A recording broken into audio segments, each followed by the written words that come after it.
पर अनुग्रह और शांति हो। आइए परमेश्वर के वचनों को पढ़ेंगे और मनन करेंगे।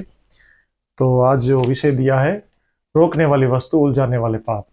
तो यहाँ पर इब्रानियों 12 का 1 हम पढ़ेंगे। इस कारण जबकि गवाहों का ऐसा बड़ा बादल हमको घेरे हुए है, तो आओ हर एक रोकने वाली वस्तु और उलझाने वाले पाप को दूर करके वह दौड़ जिसमें हमें दौड़ना है, धीरज से दौड़े। ठीक है, तो ये जो दौड़ है प्रभु की, हम एक दौड़ में जा रहे हैं, समझ लो एक रास्ते पे चल के जा रहे हैं, कोई जंगल में जा रहे हैं, कहीं पे भी जा रहे हैं, तो क्या होता है, हम चलते चलते चलते बीच में झाड़ी आती है, कांटे आते हैं, तो कुछ जंगल में जाने वाले जो एडवेंचरस लोग होते हैं, क्या करते हैं, अपने हाथ में तलवार या फिर छोटा सा चाकू रख के जाते हैं ना, उसको ऐसे मारते मारते आगे बढ़ते जाते हैं, ताकि उनको वो चीजें रोके नहीं, है ना, क्योंकि उनकी यात्रा चलती रहे। तो ऐसे यात्रा को रोकने के लिए कई चीजें हमारे सामने आती है। वो है दुनिया के कार्य, है दुनिया की बातें, दुनिया की शारीरिक विचार, जो हमारे अंदर आकर हमारे अंदर क्या करना चाहता है, राज्य करना चाहता है, हमको उसमें फंसाना चाहता है, जो पहले जिसमें हम फंसे थे, जिसमें से हम बाहर निकल चुके हैं। एफएससी 2 के अनुसार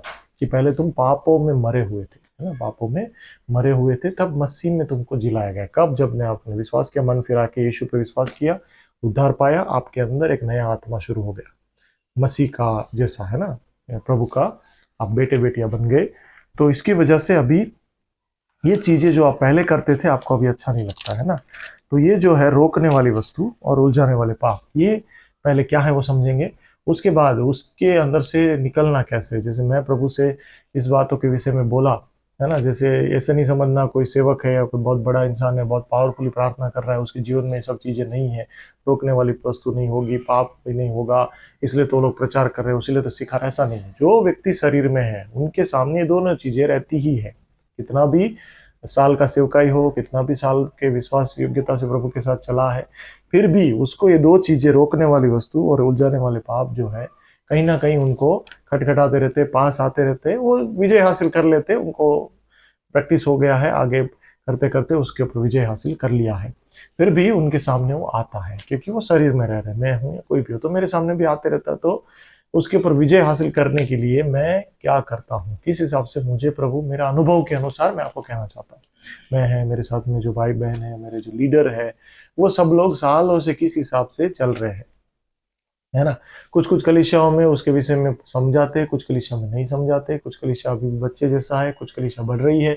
बढ़ने वाली कलीसियाओं में इस बातों के ऊपर चर्चा होती है, बाकी उस बातों के ऊपर बोला तो जाता है, मगर उसका सॉल्यूशन नहीं दिया जाता। ये एक बहुत बड़ा कमी रह रहा है हमारे कलीसियाओं में। अगर मैं विश्वास रखता हूँ इन दिनों में प्रभु जागृति दे रहा है, इसलिए जो हमने पिछले सालों में बच्चों जैसा रह गया, अभी बढ़ोतरी होगा ही होगा। इसीलिए ये सारी चैनल्स भी शुरू हो रही है।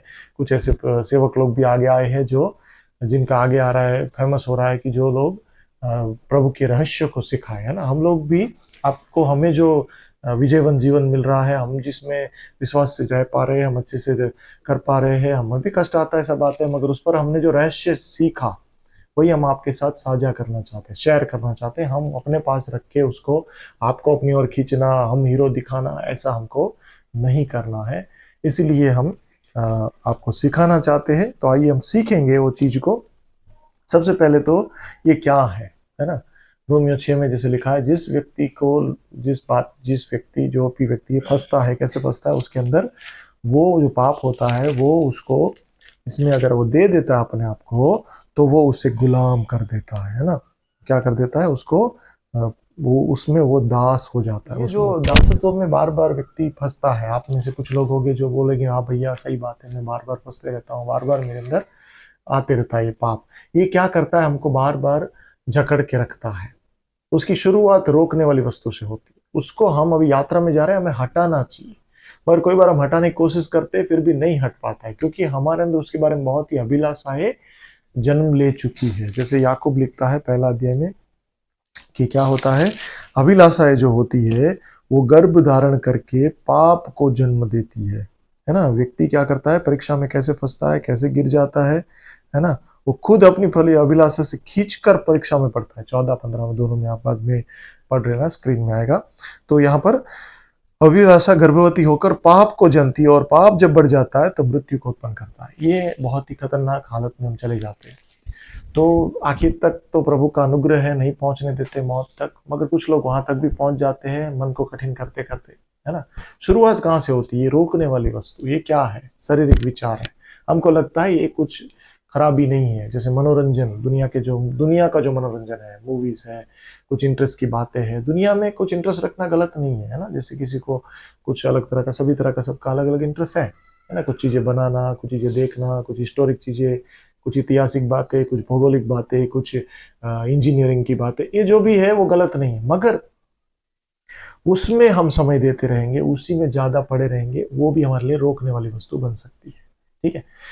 और शारीरिक अभिलाषा है, मनोरंजन, जिस दुनिया के मनोरंजन, जो व्यर्थ बात है, जिसमें आपको कुछ काम ही नहीं है। ये तो पहले वाला कैटेगरी कुछ लाभदायक भी है ना, जो मैंने बोला आपके काम की बात। बाकी कुछ बात ऐसी है जो हमारे काम की नहीं है। जैसे अभी दुनिया के लोग रील्स बनाते हैं मनोरंजन के लिए, मूवीज बनाते हैं लोग, है ना। ठीक है, कुछ लोग उसको बोलते हैं तो थोड़ा सा मनोरंजन होना चाहिए जीवन में, हम कहाँ जाएंगे, हमारा शांति, हमको खुशी मिलना है। भाई, खुशी मिलने के लिए आप मसीह में हैं, आप प्रभु के बेटे बेटियां हैं, आपके लिए वो लाजमी नहीं है, आपके लिए वो नहीं बना है वो चीज, है ना। ठीक है।